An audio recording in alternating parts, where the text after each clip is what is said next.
대규모로 TJ 잔고를 채울 겁니다. 그때 이제 좀 조심을 해야 되는 상황이 발생할 수 있어요. 시장의 충격은 매우 클 수 있다. 근데 미국은 5년 동안 엄청 좋았거든요. 유동성이 어떻게 될 것인가. 그렇다면 지금 이제 다들 야 여기서 더 치고 갈 수 있느냐. 네. 이게 이제 이만큼 달려왔던 미국이 더 갈 수 있느냐. 여기서 조금 꺾이느냐. 네. 그걸 갖다가 또 이제 가늠할 수 있겠네요. 네. 한번 들어볼게요. 네. 제가 오늘 드리려고 하는 유동성은 두 가지입니다. 하나는 지급준비금이 어떻게 되는지. 지급 준비가 미국 연준의 지급준비금. 제가 그동안 1년 동안 계속 말씀드렸던 게 연준에 예치된 은행들의 금융기관의 지급 네. 준비가 지급준비금이 풍부하다고 하는 거면 시장에 언제든지 유동성으로 나갈 수 있는 대출로 나갈 수 있는 돈들이 풍부하다는 겁니다. 그렇고 그래서 지급준비금이 빠지냐 올라가냐가 시장이 올라가냐 내려가냐, 그러니까 시장이 더 확장될 수 있냐 아니면 좀 긴축될 수 있냐를 판단하기 때문에 저는 이제 유동성은 거의 분기마다 체크를 해요. 왜냐하면 미국 재무부 유동성에 가장 영향을 많이 미치는 게 미국 재무부의 그 국채 발행 계획이거든요. 예. 근데 그게 분기마다 나오니까 예. 그 분기마다 나오는 계획을 토대로 그래요. 저는 분기 유동성 계획을 짭니다. 그리고 두 번째로는 지금 역대급으로 몰려있는 MMF입니다. 어떤 식으로 자금이 흐르고 있는지에 대해서 제 나름대로 좀 생각을 정리를 해봤고 이게 뭐 맞다 틀리다는 아니지만 제가 생각하는 MMF는 이런 거고 이 MMF가 어떻게 자산시장으로 뭐 자산시장으로 들어올지 아니면 빠질지 뭐 이런 거를 제가 좀 생각하고 있는 거를 좀 말씀드려보려고 하고 있습니다. 일단 그거 들어가기 전에 지금 미국 이 표를 한번 보세요. 미국은 지금 트럼프가 가장 가장 닮고 싶어하는 사람이 레이건이에요. 예. 레이건 대통령. 레이건 네.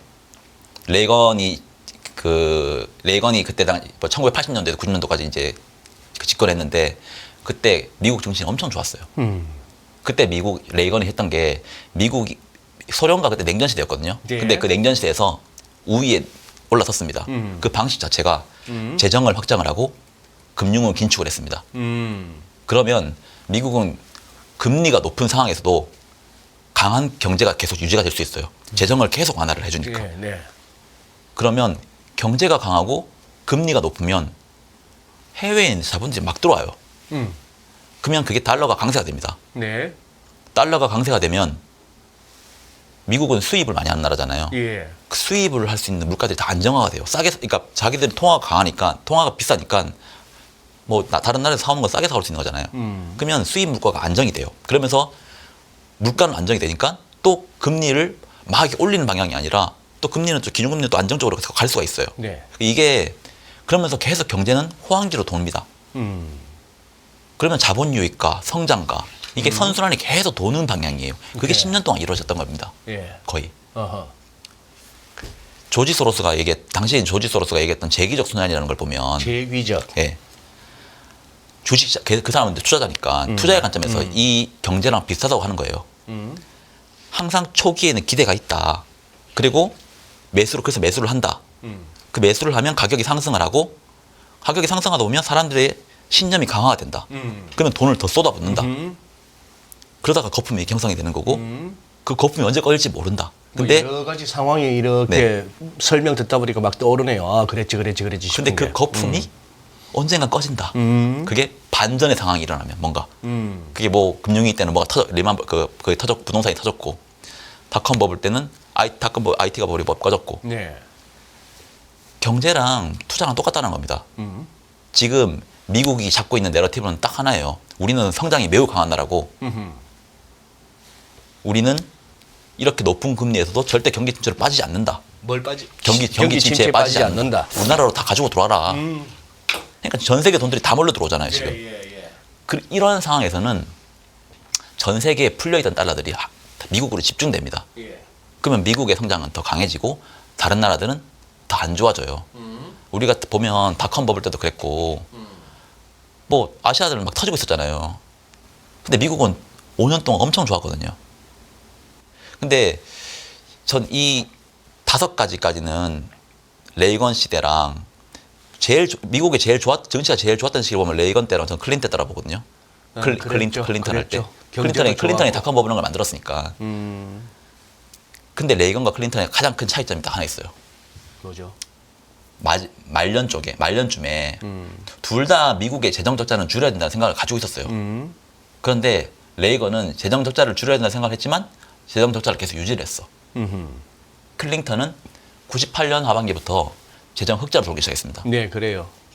재정 흑자라고 하는 거면 벌어들이는 것도 있지만 쓰는 걸 덜 쓴다고 하는 거예요. 덜 쓴다고 하는 거죠. 예. 그게 뭐 버는 게 없어가지고 안 쓴 게 아니에요. 버는 것도 많았는데 덜 썼다라는 겁니다. 레이건과 클린턴의 그 차이가 저는 레이건은 10년을 갖고 클린턴은 닷컴 버블이 거기서 꺼졌다라고 저는 보고 있어요. 아, 근데 지금 어차피 트럼프는 베센트를 재무부 장관으로 하고 예. 재정 흑자를 뭐 재정 흑자까지는 모르겠지만 일단 재정 적자를 줄이는가를 지금 목표를 하고 있고요. 예. 그걸 어떤 식으로 줄일지에 대해서 잘 생각을 해봐야 되겠지만 흑자로 돌기 시작하면 저는 그 반전의 상황이 나올 거라고 보고 있어요. 미국이 재정 흑자까지도 가능하다고 보시는구나. 재정 흑자를 뭐 당장 내년에는 못 돌리겠죠. 근데 트럼프 집권에 소위 4년이라고 말하는 하면 베센트의 333에 따르면 GDP 대비 3% 정도까지 하겠다는 재정 거잖아요. 적자를 그 정도 줄이겠다. 하면 뭐 버블이 그때 꺼질지 안 꺼질지는 사실 그건 봐야 되겠지만 흑자로 돌리는 정도로 긴축으로 가면 저는 그때는 반전이 나올 거라고 보고 있습니다. 근데 레이건도 당시에 흑자로 한다고 해놓고 적자를 더 갔었습니다. 네네. 그래서 그거는 가봐야 되는 거예요, 사실상. 예, 예. 그래서 정책을 계속 봐야 된다고 생각하고 있고 미국이 정부 지출을 하잖아요. 네. 미국이 정부 지출이 GDP에 차지하는 비중이 얼마인지 아세요? 어느 한 정도의 6% 정도 돼요. 적지 않네요. 네. 근데 뭐 이머징 국가들부터 해서 유럽 국가들 보면 20%에서 40%까지 하고 있어요. 그러니까 아, 미국이라서 6%다. 미국은 정부 지출을 하면 뭐 100% 맞는 건 아니지만 정부 지출을 하면 그게 마중물이 돼서 민간이 어마어마한 GDP를 키울 수 있는 정도의 마중물 역할을 한다는 거고요. 미국의 정부 지출은 네. 그러니까 이게 뭐 어떻게 보면 승수 효과가 나온다는 거고요. 다른 나라들은 정부 지출로 어떻게든 GDP를 그냥 어떻게든 유지하는 상황이라고 보시면 돼요. 그러니까 미국이 저는 재정 지출, 뭐 정부 적자 이게 과연 엄청나게 위험하냐? 왜냐면 미국은 6%만 풀어도 GDP가 막 커지잖아요. 근데 다른 나라들은 20%, 30%, 40% 풀어도 정부에서 GDP가 안 커져요. 그러니까 민간에서 그만큼 투자를 안 하고 못 이끈다는 거죠. 네. 미국은 조금만 풀어도 사람들이 소비를 막 일으키고 기업들은 투자를 막 하고 그러면서 GDP는 더 커지는 상황이 지금까지 일어나고 있는 거잖아요. 그래서 재정 적자에 대한 생각 자체를 저는 고정관념을 깨야 된다고 생각하지만 뭐 트럼프가 뭐 베센트랑 우리 무조건 재정 흑자로 돌려야 된다 이런 마인드로 가면 그때는 좀 상황을 좀 달리 봐야겠지만 저는 그게 빠르게 갈 것 같진 않고 모르겠어요. 일단 일론 머스크가 들어왔으니까 어떻게 할지 모르겠지만 그게 간다고 해도 재정 지출이 그러니까 정부의 재정 지출이 GDP로 들어간 것들은 대부분 재량 지출 쪽이거든요. 의무 지출이라고 하는 거, 뭐 사회복지 이런 것들 있잖아요. 이런 부분들은 정부의 GDP에 포함이 안 됩니다. 그러니까 정부의 투자로 GDP에 정부 투자로 잡히는 거에 포함이 안 됩니다. 이쪽을 저는 뭐 조금씩 어떻게든 효율적으로 줄여갈 거라고 저는 보고 있어요. 근데 이쪽을 줄이면서 이쪽은 가만두는 게 아니라 만약 이쪽을 줄이면서 재량 지출을 더 푸는 방향으로 가면 미국은 어떻게 보면 정부 투자로 민간을 더 확대시킬 수 있는 방향으로 갈 수 있다라고. 그래서 그런 측면에서 저는 뭐 내년에 물가도 중요하지만 네. 내년에 미국의 성장이 어떻게 될지 진짜 매우 중요하다. 예. 미국 내년에 뭐 리쇼어링 해가지고 제조업이 다시 부흥한다? 사람들은 아무도 안 믿어요 지금. 근데 만약에 그게 진짜로 된다고 하면 미국의 성장은 지금보다 더 세질 수 있습니다. 그래서 저는 그런 상황을 일단 보고 있기 때문에 지금 미국이 지금 당장 거품이 꺼질 것 같지 않다고 생각합니다. 네, 지금 이게 제가 생각하는 그 현재 미국에 대한 경기에 대한 시나리오입니다. 네. 오케이. 물가를 일단 넘어가고 제가 네. 하나만 또 말씀드릴게요. 이 표 한번 보시면 몇 페이지죠? 3페이지. 3페이지에. 네. 네. 닷컴 버블 시기에 주식시장 급격하게 상승했습니다. 아시죠? 그래요. 그런데 명목 성장이라는 게 있으면 미국 그 나라의 그 GDP가 성장한다는 거잖아요. 네. 근데 그 명목 성장에서 물가와 실질 성장으로 나눌 수 있습니다. 만약에 실질 성장에서 물가를 뺐는데 그게 양수라고 하면 그리고 그게 올라가는 추세라고 하면 그러니까 물가가 높더라도 성장이 더 높다고 하면 물가 때문에 절대로 그 나라가 망하지 않는다는 거죠. 그러니까 지금 우리는 물가가 올라가고 인플레이션 오면 나라 망할 것 같잖아요. 내년에 만약에 인플레이션이 지금 2%대지만 3%로 많이 올라간다고 쳐요. 그러면 미국 증시가 끝났다고 보는 사람도 있겠죠. 저는 근데 그게 아니라고 봐요. 물가가 만약 3%로 올라간다? 근데 성장이 만약 4%로 올라간다. 그러니까 물가는 지금보다 1%포인트가 더 올라갔는데 성장이 2%포인트가 더 올라간다. 그러면 미국의 증시는 더 좋을 거라 보고 있습니다. 여기서 그럼 정확하게 하십시다. 네. 방금 물가 인플레는 3%인데 미국의 성장이 4%다. 그 성장이 실질 성장. 명목입니까? 실질입니까? 실질이라는 얘기는 벌써 이미 인플레이션율을 차감한 성장이 4%라는 그렇죠. 얘기야. 예, 그런 엄청난 거지 네. 그러면. 그 명목은 거의 7%인데. 그렇죠. 네. 네. 지금 명목 5% 정도 나와요. 지금 명목 5%니까 네. 지금 실질로 뭐 한 2% 금방이잖아요. 네. 네. 어차피 금리 인하를 하면 둘 다 올라갑니다. 네. 물가든 성장이든. 네. 근데 금리 인하의 효과가 물가가 반등하는 것보다 물가가 반등하는 폭보다 성장이 반등하는 폭이 더 크다고 하면 절대 그 나라의 주가는 부러지지 않는다는 거죠. 그러니까 거품이 꺼지지 않는다. 실질 개념의 GDP 성장률이 플러스를 유지한다는 거는 어쨌거나 그 경제가 버티는 거 아니에요? 버틴 거죠. 근데 어. 명목 성장에서 차지하는 비중 자체가 네. 실질 성장이 더 크다고 하면 실질 성장이 네. 더 크다고 하면 네. 그러니까 이거는 뭐 정해진 이론이 제 투자의 관점에서 쓰는 겁니다. 그래서 실질 성장에서 인플레이션을 뺀데도, 그러니까 실질 성장 자체가 인플레이션을 빼고 들어온 거잖아요. 실질 성장에서 그러니까 한 번 더 뺐는데도. 한 번 더 뺐는데도 플러스면은 네. 그거는 아주 좋은 거네. 네. 그래서 지금 이게 검정색 그래프 보시면 닷컴 버블 때 뭐 95년도부터 2000년도까지 검정색이 플러스로 0보다 위에 있었잖아요. 네. 이때도 물가 때문에 우려를 했었을 때예요. 그래도 검은색이 아마 그때 영 위에 있을 때는 주식 올라가네. 주식이 계속 달렸잖아요. 인정. 그러다가 이제 검정색이 점점 떨어지잖아요. 네. 그게 뭐 떨어지는 거는 두 가지 이유가 있겠죠. 성장도 떨어지지만 그러니까 물가 떨어지는 폭보다 성장 떨어지는 더 크다는 거잖아요. 네. 아니면 성장 올라가는 것보다 물가가 올라가는 게 더 크다라는 더 크든지. 그런 식으로 가면 그때부터는 이제 주가의 고점 버블이 이제 나온다는 거죠.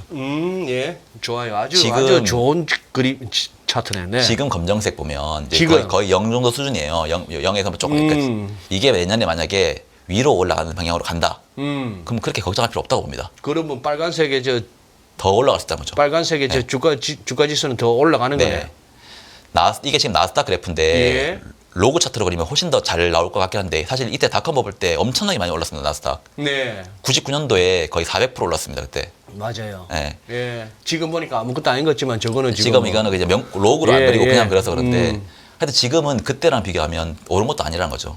지금은 그때 비하면 많이 올랐는데 아. 저희가 너무 또 말을 더 세게 하네. 그래서 하여튼 이게 검정색이 플러스로 간다고 하면 아니 그러니까 저 왼쪽에 저기를 생각만 해보시죠. 뭐 저기서 100에 저기 뭐야 뭐 100에서 150만 가도 50% 아니야.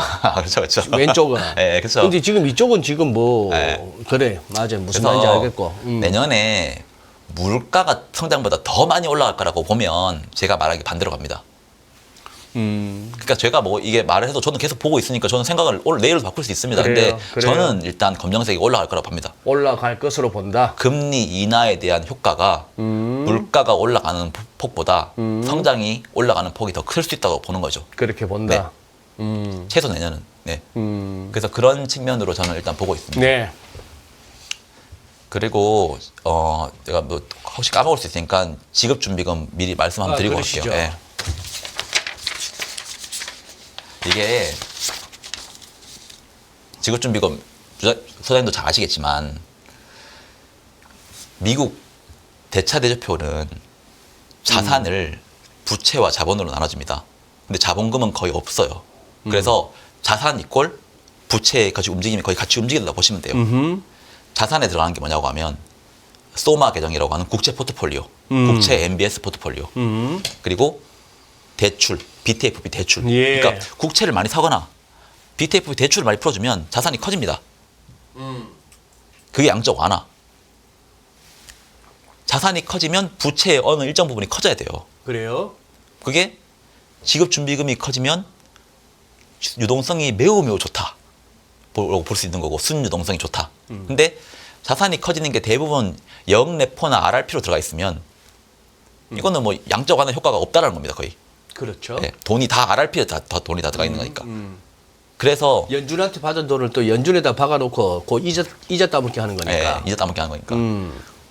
이게 그러니까 양적 완화를 해도 실제 양적 완화 효과가 안 나타날 수도 있다는 겁니다.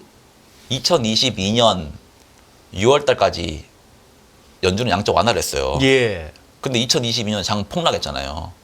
예. 1월 달부터. 예. 그때 보면 양적 완화를 했는데 대부분 돈이 영내포로 갔었어요. 영대포 그래프가 그때 막 저 2조 달러 넘어가 버렸잖아요. 막 넘어왔잖아요. 막 올라왔잖아요. 그리고 2022년 6월달 이후부터는 연준이 양적 긴축을 했습니다. 자산을 줄였어요.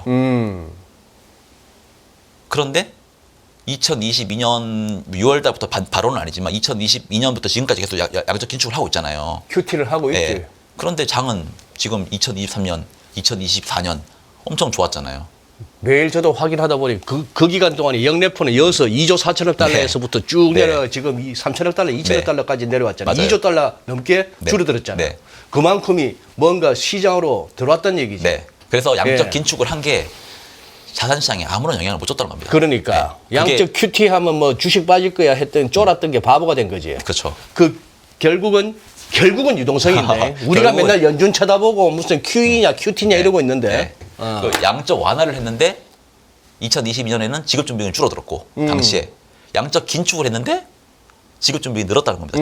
최근에 몇 년 동안은. 그게 이제 옐런의 그 묘기 같은 방식으로 단기채로 영내포를 끌어오고 그걸 지급준비로 넣어주는 방식으로 그걸 계속 이끌어왔다는 겁니다. 네. 그래서 제가 2023년부터 2024년까지 계속 유동성으로 계속 이야기를 했던 거예요. 네네. 영내포가 이만큼 남아있고 네.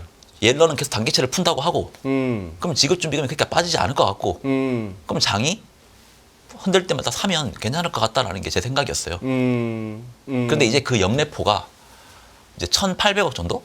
막 1,800억 달러밖에 이제 안 남았어요. 예. 2천억 달러도 깨졌어요. 예, 그 지금부터 분석을 이제는 예전에는 그냥 대충 분석해도 그냥 되는 상황이었다고 하면 지금부터는 디테일한 분석을 들어가야 됩니다. 예.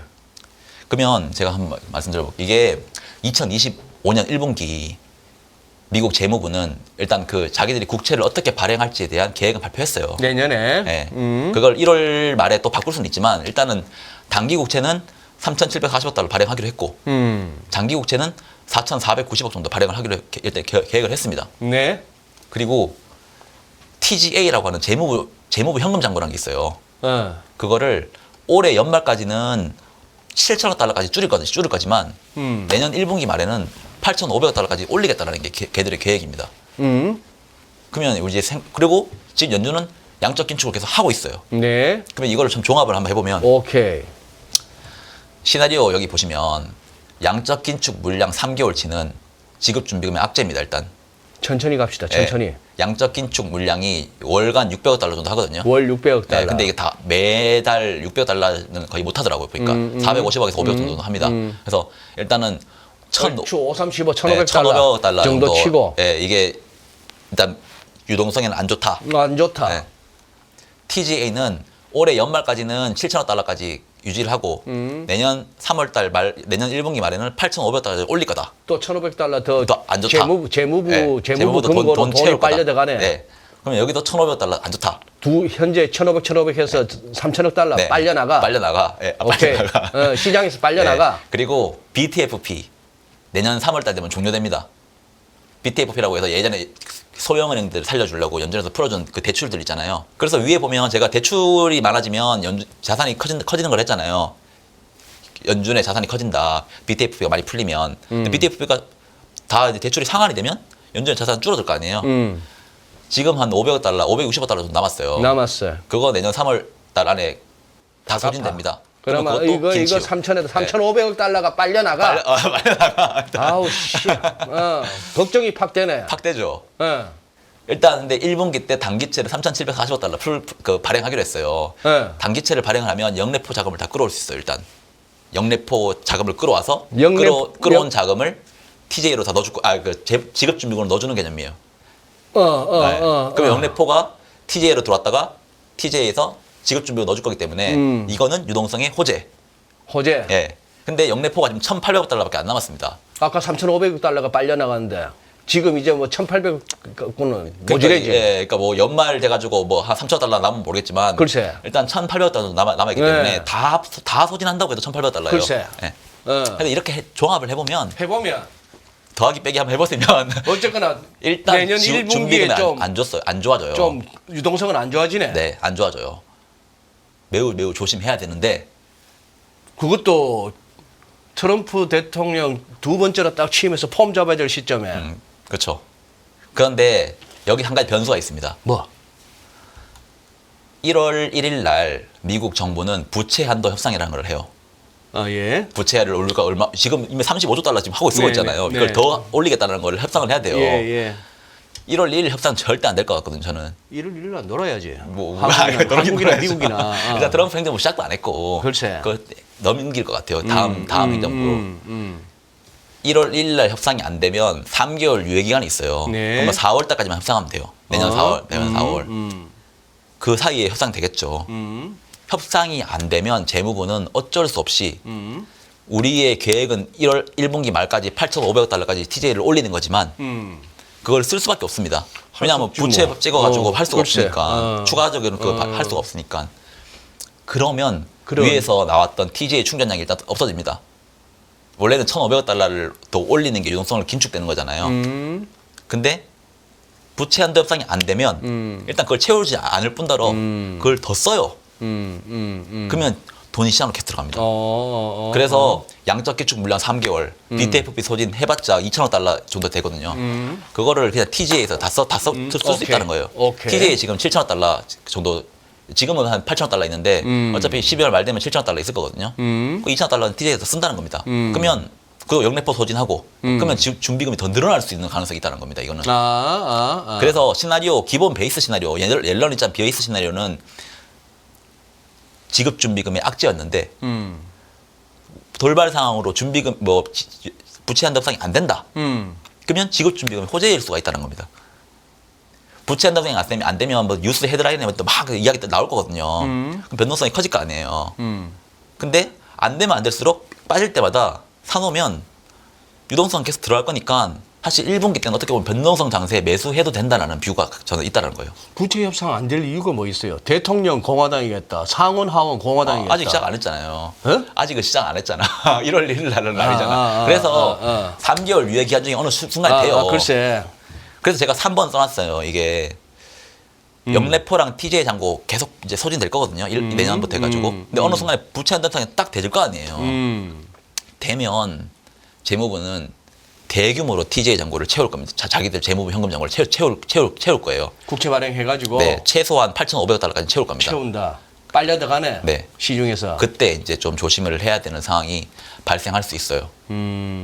이거는 지금 굉장히 좀 멀리 돌아온 것 같습니다만 미국 의회에서 부채 한도 정액하는 걸로 티격태격하고 협상이 잘 안 됩니다 하면 막 긴장을 하는데 막상 부채 한도 타결됐습니다. 늘렸습니다. 이 소리가 나오면 후유할 게 아니라 네, 저는 그때 조심해야 된다 이 얘기네. 네, 부채 한도 협상이 2021년 12월 달에 한번 됐었어요. 2021년 12월 달에도 부채 한도 협상이라는 게 있었습니다. 미국 재무부 부채 한도 협상. 예. 그리고 2023년 6월 달에도 있었어요. 예. 이 파란색이 재무부 현금 잔고거든요. 예. 한도 협상 되면 이렇게 쭉 올라갑니다. 예. 이게 유동성을 긴축시킨다는 개념이거든요. 이때도 쭉 올라가잖아요. 한도 협상이 딱 되면. 되기 전까지는 계속 쓰잖아요. 이때도 계속 하다가 안 될 때까지는 계속 재무부 현금장을 씁니다. 그 유동성에는 좋은 입장이에요. 그 2023년도에도 사실 뭐 사면 됐잖아요. 그냥 대충 사면. 근데 이때 2023년 6월 달에서 한 10월 달 정도 보시면 네. 긴축될 때 예. 장 그때 조금 안 좋았을 거예요. 예. 뭐 변동성이었지만 대규모로 재무부 잔고로 돈이 빨려 들어간다라고 하면 그때는 시장의 유동성이 긴축될 수 있다라고 저는 보고 있기 때문에 협상이 되면 그때부터 좀 조심을 해라. 뭐 다음 날 바로 빠지고 이러지 않겠지만 예. 그들도 국채를 뭐 하루 만에 다 발행하지 않을 거 아니에요. 그래서 그런 관점에서 보면 좀 조심을 해야 된다는 게 저는 필요하다고 보고 있고 이건 연중간마저도 최근에 11월 달 FOMC 의사록이 나왔거든요. 그거 보시면 부채 한도 협상이 안 될 수 있다. 안 될 때는 TJ를 다 쓸 거다. 재무부 잔고를. 근데 되면 잔고가 세게 올라갈 수 있다. 근데 그때마저도 우리가 양적 긴축을 하고 있으면 시장의 충격은 매우 클 수 있다. 그래서 우리는 이거는 감안해가지고 그 전에 양적 긴축을 멈춰야 된다고 걔들도 말을 하고 있어요. 왜냐하면 부채 한도 협상 되는 거랑 양적 긴축이랑 섞여버리면 그러면 이렇게 어느 정도 지금의 이 로직대로라면은 미국 재무부도 알 텐데 네. 그때 재무부 장관은 별 탈 없으면 스콧 베센트 베센트가 장관하고 있을 거고 약간 뭐 옐런과는 결이 다른 어떤 정책을 갖다가 펼칠 수도 있는데 그게 충분히 그렇게 예견될 것 같으면은 굳이 뭐 TJ 장고를 채워야 되나? 늘려야 되나? 안 할 수도 있는 거 아니에요. 재량적으로. TJ 잔고요? 안 채우면 안 되나? 미국 정부는 돈을 계속 어디서 가서 써야 되니까 그렇지. 채워넣긴 채워놔야 돼요. 채워놓긴 채워놓는데. 네. 그래서 항상 현도 협상이 되면 이제 됐구나 하면서 빠르게 2, 3개월 안에 다 채웁니다. 일단 자기들이 목표를 하고 있는 수준까지. 그러니까 말씀하신 대로 안 채워도 되죠. 시장은 갑자기 숨 넘어가든 말든 네. 우리는 일단 채울란다. 이거라고. 네. 뭐 근데 그때 당시에 뭐 장이 뭐 엄청나게 부러져 있으면 또 뭐 다양한 방법을 쓰겠지만 장 부러지면 또 뭐 TJ 잔고가 이렇게 풀리고 있으면 장이 정가에 보도 있잖아. QE. 장이 장 좋아져 부러지면 있을 거예요. QE.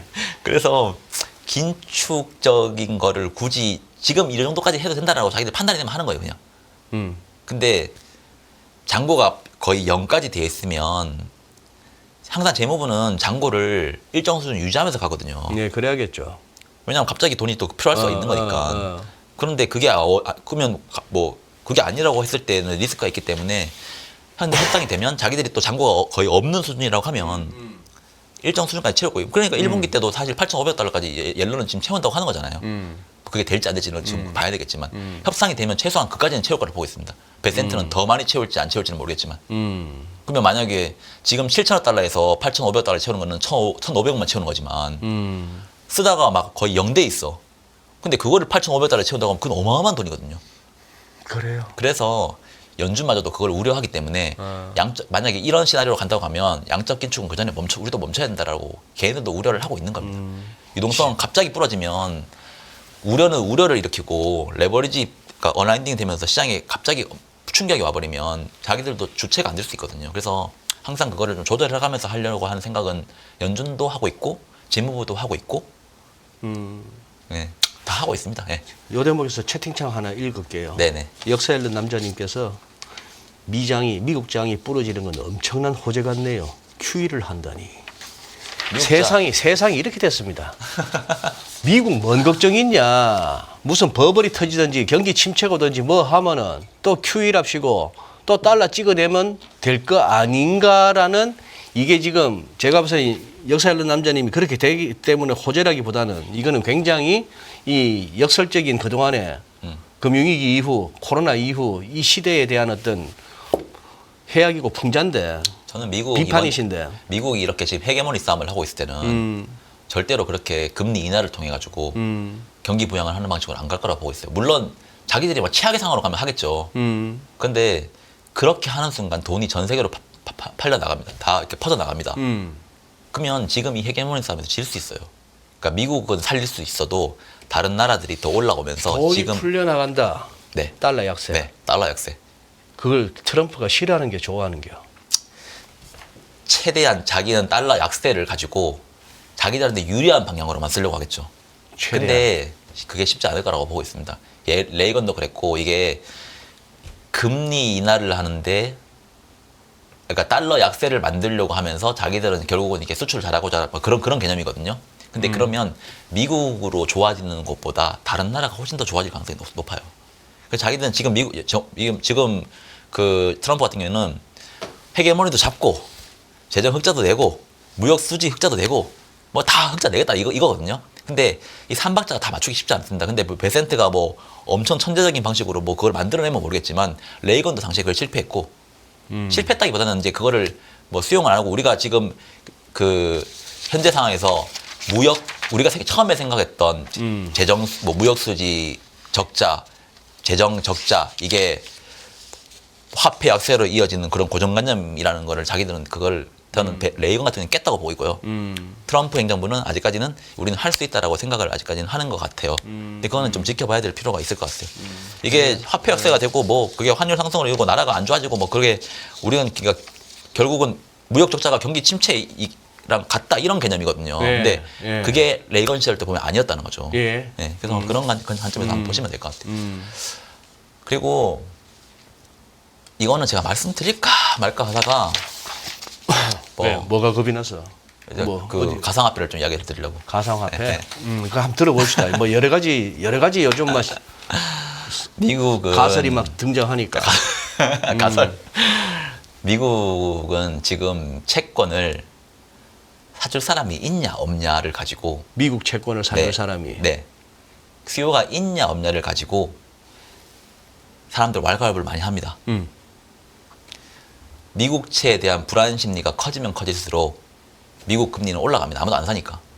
근데 이 금리가 올라가는 거를 이렇게 좀 세분화시켜 보면 왜 올라가는지 세분화시켜 보면 성장 때문일 수도 있고 성장이 좋아져서 금리 오를 수 있잖아요. 물가 때문일 수도 있고 기대 인플레이션. 한 가지가 텀 프리미엄이라고 해가지고 기간 프리미엄. 불확실성. 미국이 어떻게 될지 불확실해. 뭐 인플레이션 어떻게 될지 불확실해. 모든 게 불확실성. 수급이 어떻게 될지 불확실해. 이런 불확실성. 그 우려 때문에 올라가는 그 세 가지로 나눠서 연준은 발표를 하고 있어요. 네. 그래프 보시면 이 검정색이 텀 프리미엄으로 올라가는 겁니다. 검정색. 미국채 금리가 올라가는 게 빨간색으로 올라갈 수 있고 보라색으로 올라갈 수 있고 검정색으로 올라갈 수 있고 이 세 개가 다 더해져서 미국채 10년물이 올라가는 거거든요. 근데 올라가는 이유가 이 10년 텀 프리미엄이 때문에 올라갔다는 거예요. 이게 결국 불확실성이 사조삼이 없다. 근데 미국은 저는 두 가지 사조삼이 없다라는 거에 대한 인식을 두 가지를 가지고 잠재울 거라 보고 있어요.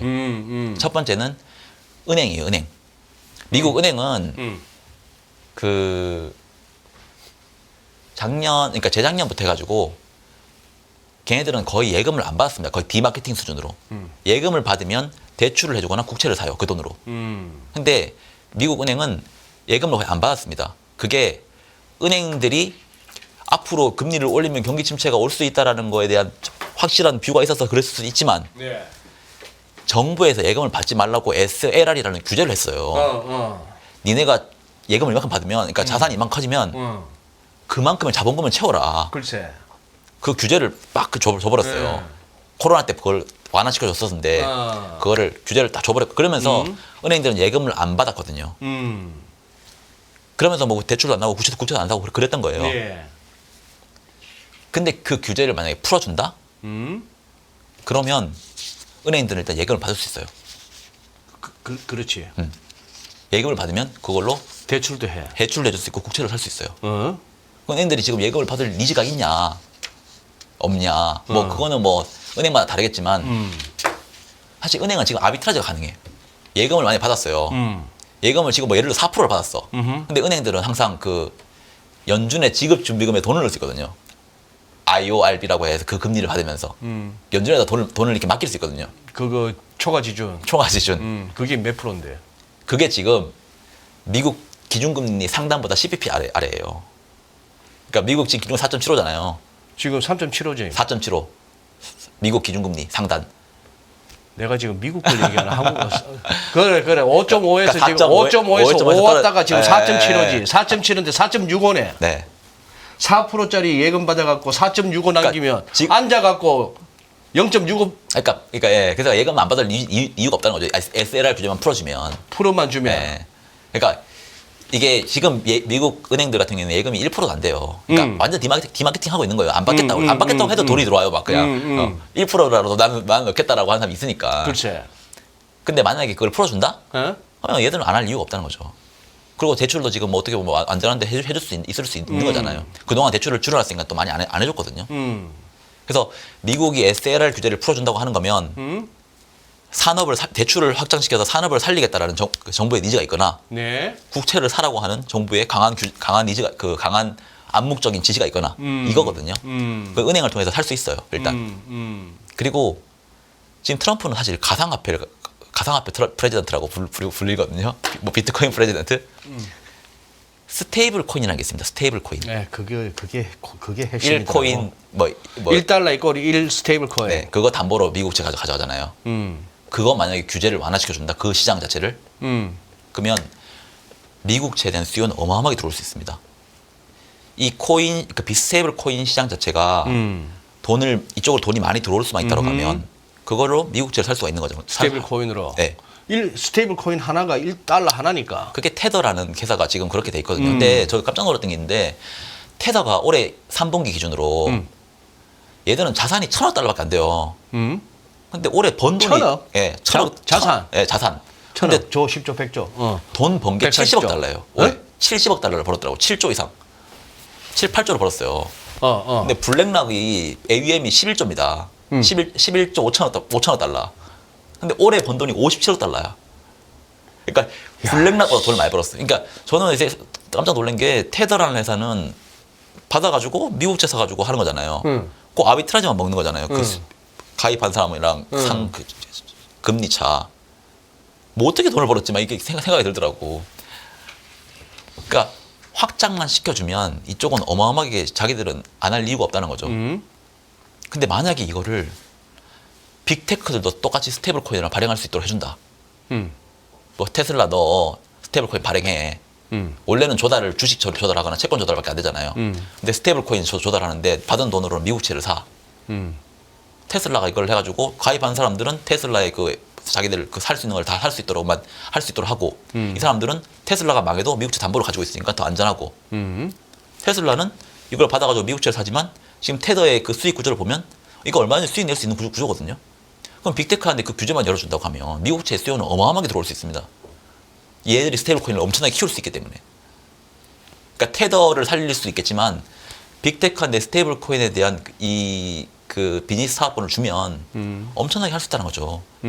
그거를 미국이 할지 안 할지 모르겠지만, 그러니까 제가 말씀드리고 싶은 거는 미국채에 대한 수요는 걱정할 필요가 없다는 거예요. 미국채에 대한 수요는 네. 우리나라 뭐 저쪽에 뭐 동대문 시장, 남대문 시장에서도 스테이블 코인 갖고 거래가 되나 보던데. 잘은 몰라도. 이게 결국 미국채에 들어오냐 안 들어오냐는 성장이 무너질 것 같아서 안 들어오는 사람 없을 것 같아요. 물가가 올라가는 것 때문에 뭐 더 올라갈 수 있다 뭐 이런 것도 있고 미국이 패권 싸움에 지겠다라고 뭐 하는 것도 뭐 그런 것도 있는데 지금 우리나라는 채권에 돈이 엄청나게 들어와요. 우리나라는. 네. 뭐 그냥 단순하게 놓고 봐서 우리나라가 망할 거냐 미국이 망할 거냐 봤을 때 그러니까 우리나라는 그럼 안전한 거예요. 그런 관점으로 보면 채권이 불안해서 안 사는 건 아니란 거죠. 그러니까 근데 지금 이 텀 프리미엄이 올라오고 하는 것들은 미국은 이렇게 하다가 멸망할 거다 이런 것도 좀 있거든요. 다 그런 건 아니죠. 물가가 올라갈 것 같다는 이유도 있겠지만 미국은 이런 구조 더 이상 뭐 국채를 더 찍어낼 수가 없다. 재정 적자가 이렇게 너무 많다.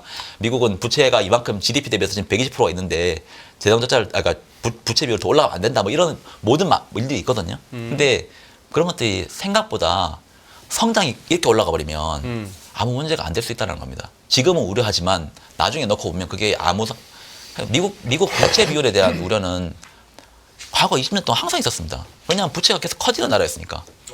그것보다 성장이 더 커진다라고 하면 문제가 안 될 수 있다는 거죠.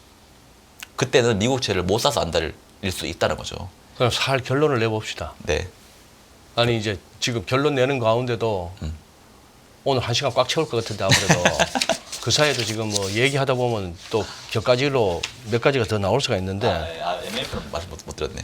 MF. 네, 그래서 정리 한번 하시고 MF를 말씀드릴게요. 아니 MF까지 듣고. 할까요? 그러면? 예, MF 듣고. 예. 어마무시하게 쌓였다면서요. MF가 네. 이 표를 한번 보실게요. 이 MF 장고 추이거든요. 지금 6.5조 달러 넘었을 거예요. 이게 지금 6.5조 달러? 넘었습니다. 6.5조에서 7조 달러, 7조 달러 이상, 7조 달러 이상이 아니라 6.5조에서 7조 달러 사이에 지금 장고가 있을 겁니다. 근데 저기는 얼마 줘요, 금리? 얼추. 이거는 미국 기준금리보다는 낮지만 미국 한 1개월 국채금리 수준으로 준다고 보시면 돼요. 그래서 높게 줍니다. 은행 예금보다 훨씬 더 많이 줍니다. 오케이. 그러니까 돈이 많이 가는 거예요. 이게 장고 추이인데 예. MF는 항상 경제 성장과 밀접하게 관련이 돼 있어요. 그러니까 예를 들어서 소장님 주식을 들고 있잖아요. 저는 MF에 돈이 있어요. 제가 주식을 사요. 소장님 주식을. 소장님 팔고 나올 거 아니에요. 그 팔고 나온 돈으로 다시 MF에 돈이 들어간다고 보시면 돼요. 그러면 실제로는 MF 잔고가 안 줄어듭니다. 주식을. 그렇겠지. 그러니까 원래 일반적인 그 멘트들 있잖아요. MF 잔고가 줄어들면서 주식시장으로 돈이 들어가면 주식시장이 폭등합니다. 이런 이야기를 하거든요. 저도 그거 일정 부분 동의를 합니다. 근데 MF 잔고가 줄면서 주식시장이 올라갈 수 없다는 거죠. 지금 방금 그 얘기네. 내가 주식 팔아서 네. 그 돈 갖고 뭐 당장 뭐 다른 주식을 사든지 다른 뭐 코인으로 가든지 네. 어디 딴 거 안 하면 네. 일단 MF에 잠궈 놓을 거 아닌가? 네네네. 맞아요. 그래서 주식시장이 올라가면 MF 잔고도 올라갈 수 있다는 거예요. 경제 성장과 마찬가지니까. 내가 1억에 샀어요. 1억에 팔았잖아요. 다시 2억에 샀어요. 그럼 제가 2억에 판 거잖아요. 그러면 MF 잔고 더 올라갈 수 있는 계속 나는 잔고 처음에 그 MF 잔고가 그러니까 MF 잔고가 올라가고 내려가고 하는 거는 경제 성장과 거의 밀접하게 관련이 돼 있다는 겁니다. 이게 잔고가 줄어들면서 갑자기 주식시장이 올라가고 이런 것들은 MF와 주식시장만 놓고 보면 안 맞다는 겁니다. 그래서 MF 잔고가 떨어지는데 주식시장이 올라간다고 그냥 1차원적인 논리로 생각하면 안 맞을 수 있는데 저는 일단 우리는 주식을 팔고 나면 MF 잔고도 넣을 수 있고 은행에 보통 예금에 넣을 수 있고 넣을 수도 있고 저축성 예금에도 넣을 수 있습니다. 아. 그러니까 주식과 대기 자금은 동일해요. 근데 MF 잔고가 빠져서 주식시장으로 올라갈 수 있을 가능성이라고 하면 나는 주식을 샀어요. 팔아서 MF에 돈을 넣는 게 아니라 저축성 예금으로 들어가면 대기 자금은 똑같이 일정하다고 하더라도 MF 잔고는 빠질 수 있다는 겁니다. 저축성 예금으로 돈을 넣는다라고 하는 거면 뭐 다양한 이유가 있겠지만 일단 난 투자하려고 하는 사람은 아니거든요. 그거는. 그래서 저는 그 대기 자금을 그게 정의는 없는데 대기 자금으로 볼 수 있는 거는 보통 예금 아니면 MF 정도라고 봐요. 그 정도겠죠. 네, 저축성 예금으로 빠지는 순간부터는 투자 자금이 아닙니다. 걔들은 뭐 넣었다 뺐다 그러니까 자금은 아니지. 대기 자금이 아닙니다. 그렇지, 그렇지. 그래서 이게 쫙 빠지면서 주식시장이 쫙 올라가면서 버블의 꼭지라고 보는 그 시점으로 한다고 하면 이런 자금들이 그쪽으로 저축성 자금으로 많이 갈 때라고 전 보고 있거든요. 그게 꼭지일 수도 있고. 근데 하여튼 언제 그럼 MF 자금이 떨어질까라는 생각을 저는 한번 해보면 이게 이건 투자 대기 자금이니까 투자하려고 돈이 들어오는 거잖아요. 그러면 MF에 대한 기대 수익률이 너무 낮거나 나 이거 해서 안 되겠다. 두 번째는 연착륙에 대한 확신이 들 때. 이게 시장이 완전히 아까 그 조지 소로스의 재기성 이론 네, 예. 사다 보니까 이게 확신이 들고 네. 제대로 한번 질러보자 네. 확신이 들 때 두 가지라고 저는 보거든요. 근데 지금 보면 이 다음 장에서 연준이 1년 내 경기 침체가 올지 안 올지를 자기들 모델로 매년 측정을 해요. 네. 매달 나와요 그 지표는. 네. 자들도 잘 틀리더만. 잘 틀리죠. 그리고 민간도 항상 그 예상을 해요. 네. 그게 민간은 빨간색, 연준은 파란색이에요. 네. 연준의 경기 침체 모델이 밑으로 아래로 계속 내려오면 내려올수록 사람들은 그 연착륙에 대한 심리가 훨씬 더 강해집니다. 근데 최근에 연준의 경기 침체 모델이 그동안 올라가다가 뭐 부담 가만히 있다가 경기 침체 모델이 저 빨간색 저기 올라간다는 얘기는 파란색 파란색 저기 올라간다는 얘기는 좀 1년 이렇게 내에 침체가 올 거라고 그렇게 모델은 이야기하고 본다는 있다. 얘기다. 네. 오케이, 떨어지는 오케이. 거면 1년 내에 침체가 안 올 거라고. 근데 이 추세가 중요한 거잖아요. 네. 지금 57에서 42%로 지금 떨어졌어요. 이게 다음 달에 어떻게 될지 모르겠지만 저는 이 추세가 떨어지면 떨어질수록 연착륙에 대한 기대 심리는 더 커질 수 있을 거라고 보고 있어요. 그러면 MF 자금이 시장으로 들어올 수 있고요. 마지막으로 그러면 언제 버블이 진짜로 올 수 있다고 보냐. IPO나 이런 자금들 있잖아요. 뭐가 없는데 이제 막 진주 발행하려고 하는 애들. 그런 애들 보면 대부분 주가가 고점일 때 발행을 많이 하려고 해요. 자기 주식을 평가를 잘 받아야 되니까. 그렇지. 예. 주식과 MF는 서로 1대1 매칭이라고 하지만 IPO로 자금이 들어가잖아요. IPO 자금이 들어가면 이 돈을 받은 IPO 그 기업체들은 이걸 다 주식으로 넣는 개념이 아니거든요. 그러면 이 돈들이 저축성 예금으로 갈 가능성이 매우 높습니다.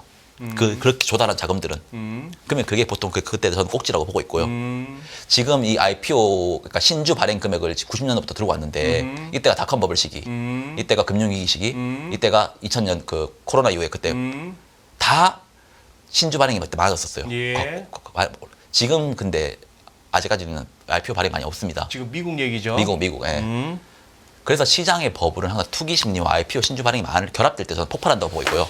그 폭발하는 거는 아직까지는 더 아니라고 보고 있어요. 그래서 내년에 침체가 그리고 인플레이션이 이런 걸 제가 뭐 신이 아니니까 뭐 1년 뒤 이런 건 잘 모르겠고 저는 일단 1분기의 유동성은 제가 아까 말씀드렸던 그런 방식이고 미국이 AI 버블이 지금 꼭지냐? 아직까지는 아니라고 보고 있어요. 닷컴 버블 때 보면 99년도에 제일 증시가 많이 올랐습니다. 98년도에 드라컴 밀러가 주가를 팔았습니다. 증시를 비싸다고. 99년도에 퀄컴은 26배 올라버렸어요. 1년 만에. 그 팔았다가 드러큰 밀러 그때 들어갔잖아요. 아차 싶어갖고 완전 꼭대기에 들어갔다가 네. 그 양반 흑역사 중에 유일한 그때 바보 됐죠. 4년 동안 올랐는데 1년을 더 폭등해 버렸다는 그러니까. 거죠. 근데 이때 올랐던 거 보면 4년 동안 올랐던 건 시스코가 끌었거든요. 시스코는 이제 인터넷에 대한 네트워크 장비. 근데 마지막 1년 오른 거 보면 그때 뭐 3G 같은 거 있잖아요. 무선 인터넷. 그게 내러티브가 갑자기 돌면서 인터넷과 무선 인터넷이 결합되면서 그냥 퀄컴이 26배가 올라버렸거든요. 우리는 새로운 기술이 있었어. 그렇죠. 우리는 K 증시요. 그거보다 더한 새로운 기술도 있었는데 뭐. 저는 내년에 버블이 온다 안 온다 모르겠는데 버블이 오면 지금 우리가 그냥 현실적으로 쓰고 있는 그런 AI 기술은 아니라고 보고 있어요. 그러니까 AI가 결합된 뭔가 새로운 내러티브가 붙을 거라고 보고 있습니다. 오케이. 그게 안 붙으면 증시는 좀 천천히 올라갈 수 있다고 보고 있고 변동성이 있겠지만 근데 뭔가 갑자기 버블이 붙어버리면 이게 우리는 사실 버블은 누구도 모릅니다. 버블인지 아닌지 그건 당해봐야 되는 거지. 그래서 그런 관점에서 보면 이게 좀 판단을 할 때 좀 잘 한번 판단해 보세요. 이게 비싸다고 해서 증시는 안 떨어져요. 비싼데 그 우리가 생각했던 모든 기대 심리가 반전이 일어날 때 증시가 떨어집니다. 그 반전이 그러니까. 뭐가 될지를 한번 판단을 해보시면 좋을 것 같아요. 아까 우리나라 전부 이것저것 뭐 할 것 없이 심지어 베이커리 카페, 빵값하고 커피값까지 얘기했습니다만 전부 뭐 죄다 올라갔고 전 세계적으로 다 돈 풀어서 그렇다 했더니만 그러고 나서 아까 제가 한탄조로 근데 우리는 그 돈 다 어디 갔어 했더니만 우리 지금 애청자분들이 답을 주셨네. 어디 갔어요? 몇 가지 읽어볼게요. 슬라이조님은 중복 상장으로 돈 빨려간 겁니다. 이게 이제 대한민국 증시, 대한민국 증시 개막장의 시작이 이제 중복 상장이요. 그건 진짜 안 좋은 거예요. 덩강님, 저 바구님 우리는 코인이지. 글쎄 뭐 코인도 그렇고. 덩강님, 울나라는 M2 63%를 시멘트에 처박았어요. 아파트에 다 처박았다는 얘기고. 그래서 아이고 그러네요. 주식은 성장이 필요한데 성장이 지금 안 나와요. 성장이 나라에. 그래서 그게 빨리 나와야 된다고 보고 있고 뭐 성장해도 중요하고요. 그 마지막으로 한 말씀만 드리면 네. 지금 미국이 국채를 조달하는 방식은 본원통화를 찍어내서 그 국채를 찍어내는 방식이 아닙니다. 지금 옛날에 양정화나 했던 것처럼 지금은 모든 자금을 시장에서 조달하고 있어요. 그게 뭐 은행이 가지고 있는 자금이든지 제가 말했던 스테이블코인이 될 수도 있고 그동안은 영래포였고 뭐 이렇게 시장에서 조달을 해서 조달한 자금을 스위칭해가지고 자기들이 풀고 싶은데 풀고 있어요. 이거 매우 무서운 방식이거든요. 적어도 양심이 있으면 이제 번원통화 찍어내는 식이 뭐 그냥 이렇게 Y축 갖다가 똑같이 짝짝짝짝 해갖고 뭐 이렇게 그리든 우리 이제 저기 이코노미스트를 좋아하는 로그 차트로 해갖고 증가율을 갖다가 또 한눈에 볼 수 있게끔 했으면 한다 하든 이러나 저러나 좌우지간 2008년 이후는 이래 된 거 아니에요? 전부 돈 푼 게. 네. 그래서 여기서 또 하자고. 그러니까 지금 미국은 그렇게 안 하고 있다고요. 그러니까 이제 안 해야지. 안 하는 게 맞지. 뭐 트럼프 할 수도 있겠지만 하여튼 지금 그 방식이 아니에요. 그러면 지금까지는 미국 내에 있는 잉여 유동성을 끌어왔는데 앞으로는 그 다 썼잖아요. 거의 지금 잉여 유동성. 그러니까. 해외에 있는 잉여 유동성을 끌고 올 수 있어요. 그 미국 바깥에 있는 놈 네, 달러들 다 들어라 이거 아니야. 네. 들어와. 네. 미국은 처음이지라면서. 그게 사실 헤게모니 전쟁의 가장 핵심이거든요. 이게 성공을 하면 미국 바깥에 있는 나라들 하나하나가 힘들어지기 시작해요. 그러니까 나는 1대1로 애랑 붙고 있는데 옆에 있는 새우들이 막 터지는 거예요. 그러니까. 그래서 저는 바꿔 말하면 미국이 하고 있는 헤게모니 싸움이 져버리면 달러가 전 세계로 다시 풀려나갑니다. 미국이 금리 인하로 뭐 돌기 때문에. 근데 그게 실패가 안 된다고 하면 이 헤게모니 싸움 계속 할 거잖아요. 그래서 1분기 때 옐런이 지금 짜놓은 시나리오대로 간다고 하면 지금 좀 안 좋아요. 근데 부채 한도 협상이 안 되면 그 계획이랑 반대로 갈 수 있으니까 그거는 생각을 하고 계시라.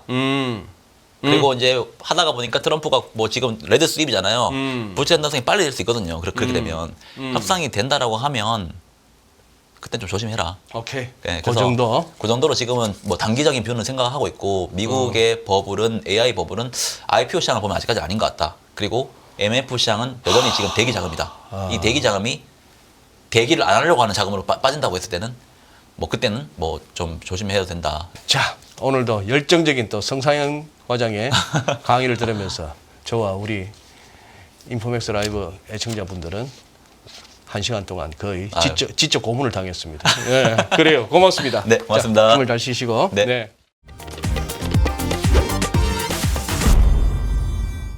안녕하세요. 이승입니다. 더 많은 영상을 보고 싶으신 분들은 화면 오른쪽에 있는 구독 버튼을 눌러주시기 바랍니다. 그리고 영상을 보시면서 좋아요는 필수인 거 아시죠? 항상 인포맥스 라이브를 사랑해주셔서 감사합니다.